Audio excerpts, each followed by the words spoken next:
لا اکراہ فی الدین، دین میں کوئی جبر نہیں ہے، یعنی یہ کہ کسی بھی شخص کو نہ کبھی جبراً مسلمان بنایا جائے گا نہ کبھی بنایا گیا۔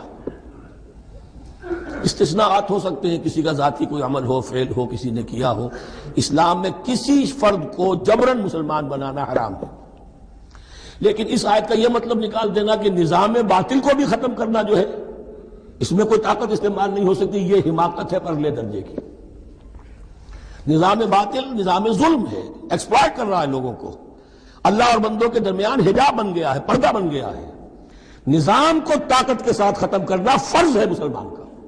طاقت نہیں ہے تو ٹھیک ہے، طاقت حاصل کرنے کی کوشش کرتا رہے، لیکن جو مسلمان نظام باطل کو ختم کرنے کی آرزو اور ارادے سے خالی ہے، اس کے دل میں یہ ارادہ نہیں ہے، اس کے دل میں ایمان نہیں ہے۔ طاقت اور جبر نظام کو ختم کرنے پر صرف کیا جائے گا، کسی فرد کو مجبوراً مسلمان نہیں بنایا جائے گا۔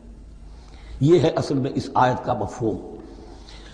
لا اکراہ فی الدین قد تبین الرشد من الغی، رشد ہدایت واضح ہو چکی ہے کجی سے، جتنی کجیاں ہیں، جتنے غلط راستے ہیں، جتنی شیطانی پگڈنڈیاں ہیں، ان سے جو صراط المستقیم ہے اس کو بالکل مبرہن کر دیا گیا ہے۔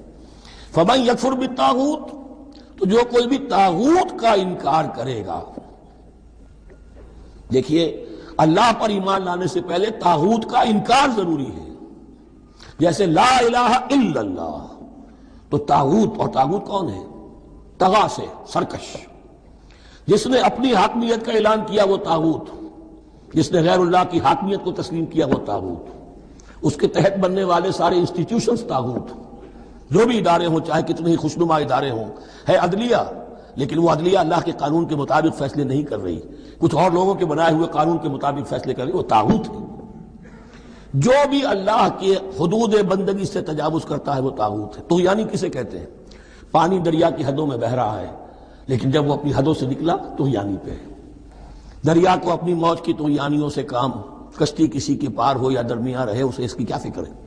تو طغا اور بغا یہ دونوں بڑے قریب کے الفاظ ہیں، بغاوت اور طغیانی۔ فمن یکفر بالطاغوت، طاغوت کا انکار، جو کوئی کفر کرے طاغوت کے ساتھ، ویؤمن باللہ، اور پھر اللہ پر ایمان لائے۔ طاغوت سے بھی دوستی، اللہ پر بھی ایمان، اللہ کے دشمنوں سے بھی یارانہ، اور اللہ کے ساتھ بھی وفاداری کا دعویٰ، یہ چیز نہیں چل سکتی، یہی منافقت ہے۔ یکسو ہو جاؤ، حنیفا مسلما فقد استمسک بالعروۃ الوثقی، جس شخص نے یہ کام کر لیا، طاغوت کی نفی اور اللہ پر ایمان، اس نے تو مضبوط کنڈا تھام لیا۔